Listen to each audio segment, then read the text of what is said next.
Good morning students, welcome to the science class again and I hope you all are doing well, and today we will continue with science class part 3. Okay, so पिछली बार हमने living things and non living things के बारे में पढ़ा था. I hope you know how to differentiate between living things and non living things, how living things react and how non living things don't react. तो basically बस difference इतना है कि living things जिस चीज़ में react करते हैं, नॉन लिविंग थिंग्स कभी नहीं रिएक्ट करेंगे. ओके, नेचुरल थिंग्स में there are some living things, there are some non living things. Okay, and non living things में भी कुछ ऐसे चीज़ है जिसमें आपको फोर्स लगाना पड़ता है मूव करने के लिए, whereas non living things में कुछ ऐसा चीज़ भी है जिसमें आपको फोर्स नहीं लगाना पड़ता है, you just have to use your brains. Okay, so we will continue with the exercise today and we will start with the tick the correct answer. तो यहाँ पे आपको क्या करना है, यहाँ पे क्वेश्चन पूछा गया है एंड 3 ऑप्शंस दिए हैं, आपको इनमें से राइट आंसर पे क्लिक करना है.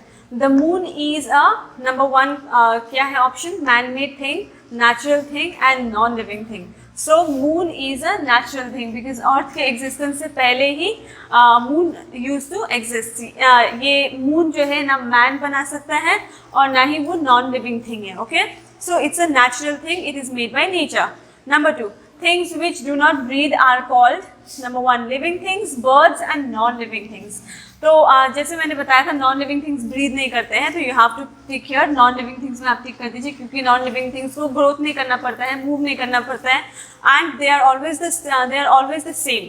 Number 3, fish breathe through gills. देख लीजिए क्योंकि fish breathe through gills and fins मतलब विंग्स होते हैं.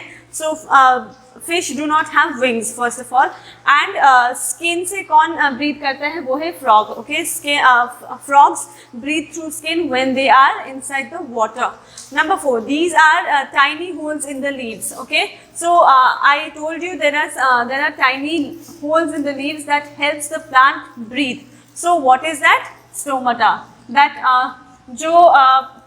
जो होल होता है एक प्लांट में, जो प्लांट को ब्रीथ करने में हेल्प करता है, उसको स्टोमाटा बोलते हैं. नंबर 5, ह्यूमन बींग्स ब्रीथ इन ऑक्सीजन. हम जब सांस लेते हैं नाक से तो हम अंदर ऑक्सीजन लेते हैं, हमारे जो सराउंडिंग्स में ऑक्सीजन होते हैं वो ऑक्सीजन हम लेते हैं एंड माउथ से हम कार्बन डाइऑक्साइड रिलीव करते हैं. ओके, नंबर 1, आपको यहाँ पे complete the sentences. Okay, so you have to complete the sentences. Definition दे दिया गया है और उसका जो है आपको एक वर्ड लिखना है जो आपको पूरा वर्ड आपको कंप्लीट करेगा. All man made things are called man made.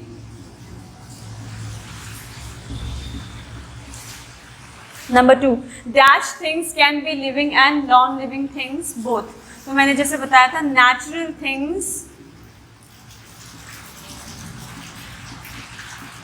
things can be living and non-living thing both. Number 3, plants reproduce seeds. Number 4, leaves of dash plants close when we touch it. तो मैंने आपको एक plant का नाम बताया था जिसका नाम टच मी नॉट था, जिसको आप छूते हैं तो वो क्लोज होता है, तो उसका नाम है touch me not. Touch me not.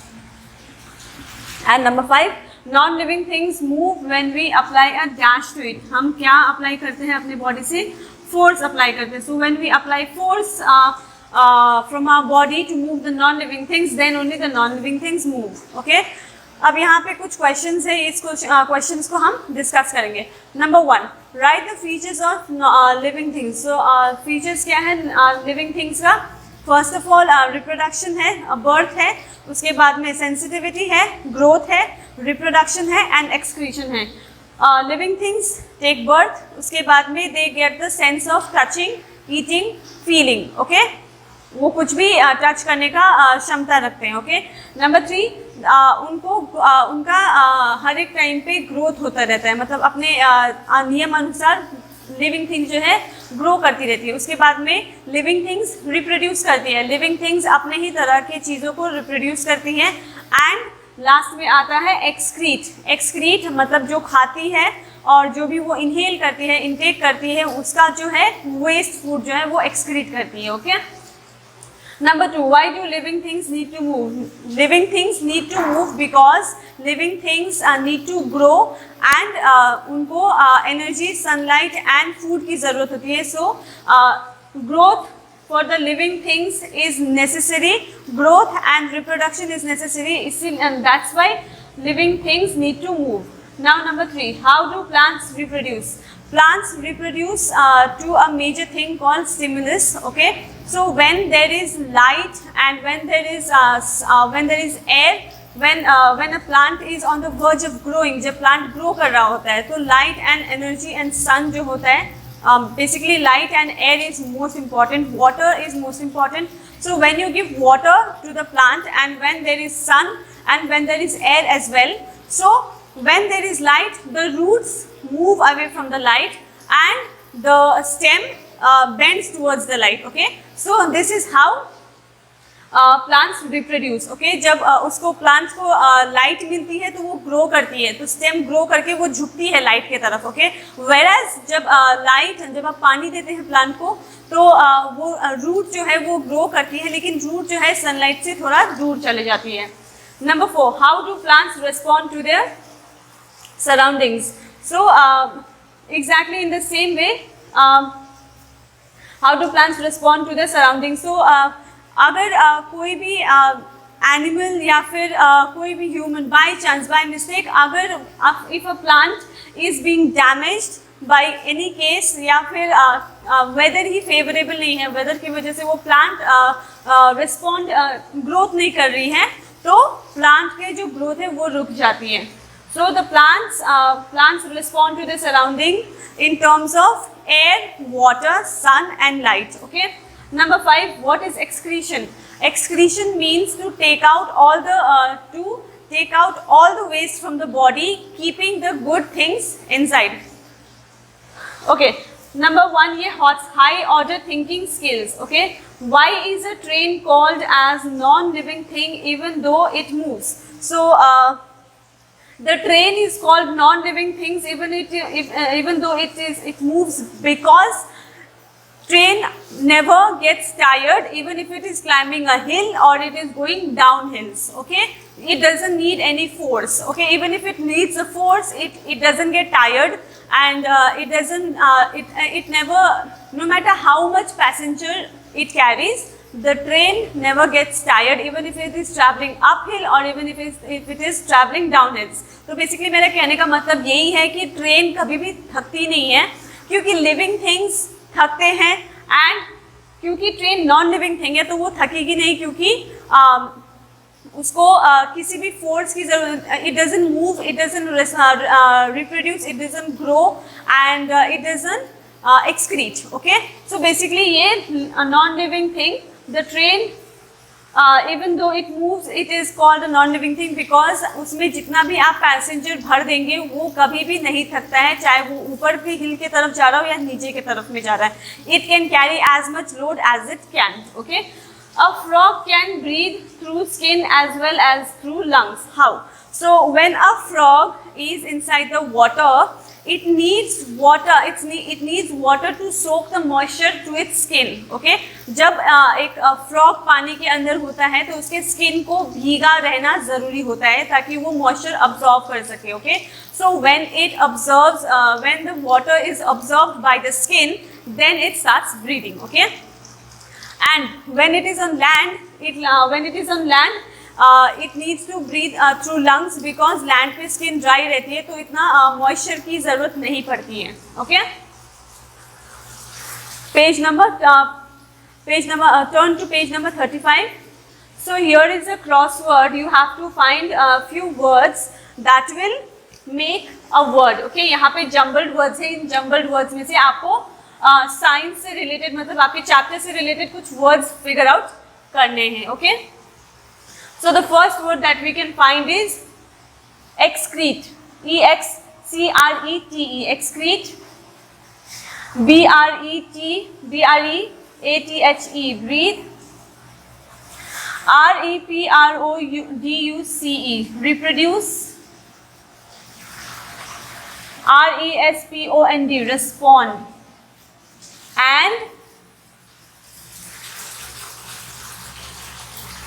And just a minute, there was, okay, M-O-V-E, move.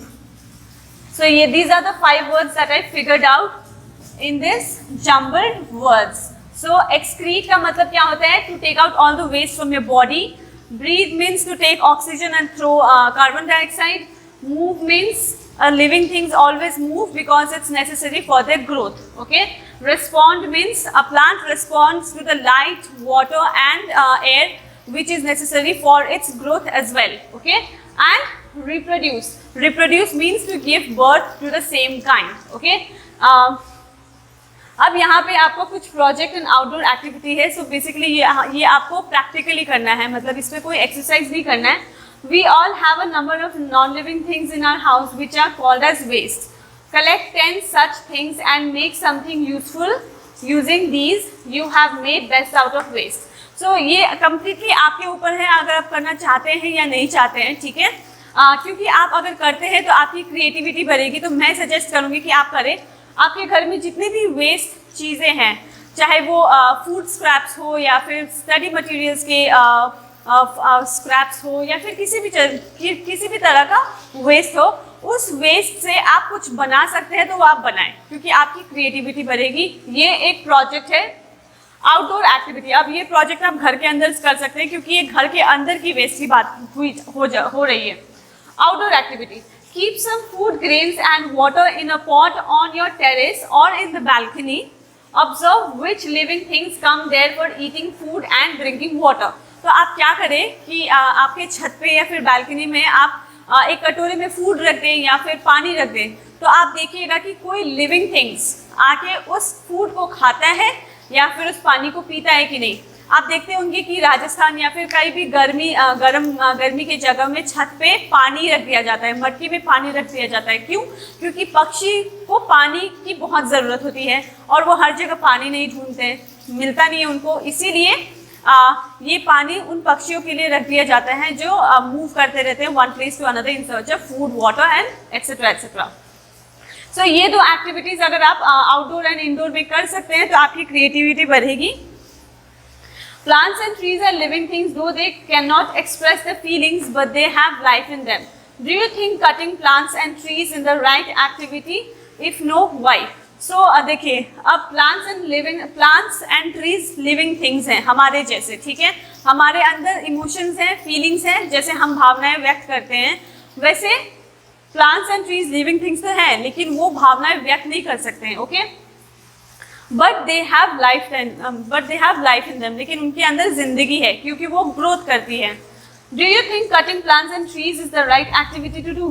तो आपके नज़रिए से आपको क्या सही लगता है कि अगर वो पेड़ काट रहा है या फिर कोई भी प्लांट्स को डैमेज किया जा रहा है किसी भी पर्पस को लेके, वो क्या सही बात है? अगर सही बात है तो आप अपने राय दीजिए, आप अपना ओपिनियंस एक ऐसे में लिखिए, मतलब एक 6 या 7 लाइन का आप ऐसे लिखें एंड आप उसको प्रिपेयर करिए. ओके.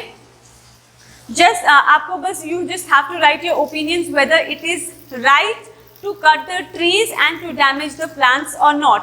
आपके हिसाब से वो सही है तो क्यों सही है और अगर गलत है तो क्यों गलत है, इसके बारे में आप ऐसे लिखो. Turning to page number 36. Okay. So here again you have to select the right option, जैसे हमने स्टार्टिंग में किया था. They are the building blocks of our body. तो हमने our body में क्या पढ़ा था? There are small things, there are small cells and tissues that will help our body in.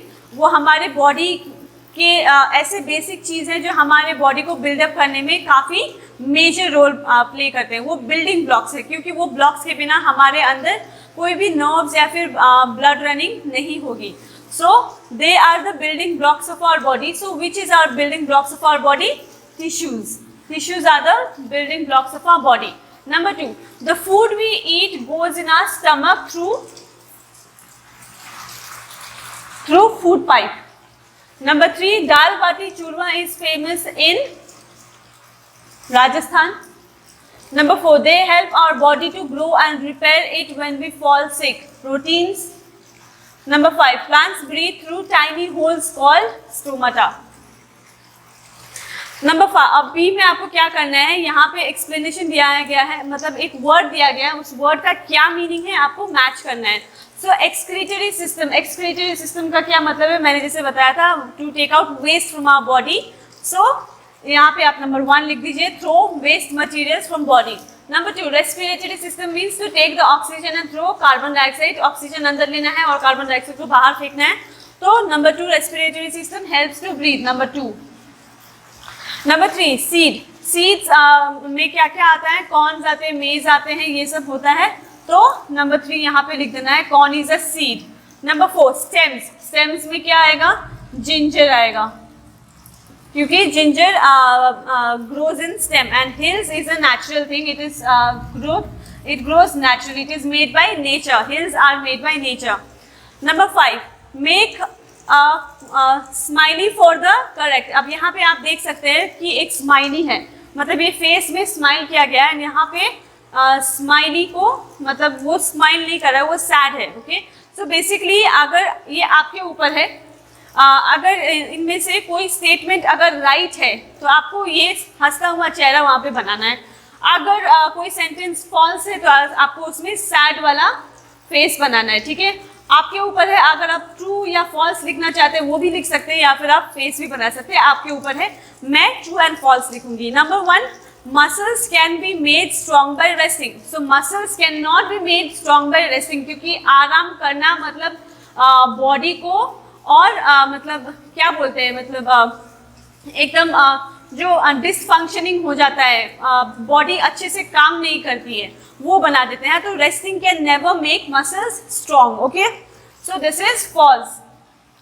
What makes the muscle strong is exercising every day. We should exercise in the fresh air every day, true. Number 3 we should not follow the traffic signals. अगर हम traffic signals follow नहीं करते तो हमारा accident हो सकता है। Number 4 we should cross the road at zebra crossing. Always cross the road at zebra crossing, because उससे एक्सीडेंट प्रोन होती हैं, एंड ये एक ट्रैफिक रूल्स फॉलो करने का एक वन इंस्ट्रक्शन है। So it is true. And number 5 natural things are made by man. This is false.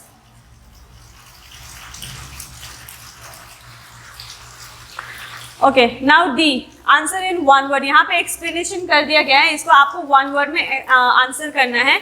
It protects the heart and lungs.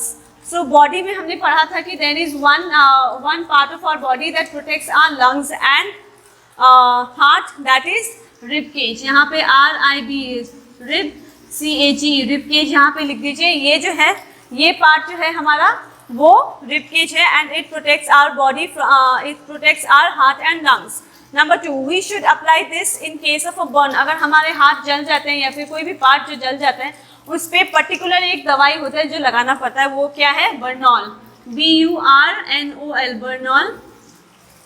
Number 3 it helps to remove our body waste in form of sweat और urine, excreta.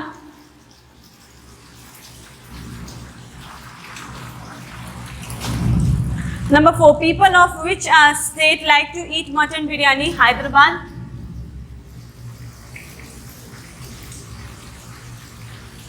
And now lastly they breathe through gills. This is fish. So fish breathes through gills. So ये आपका exercise आज का done हो गया है।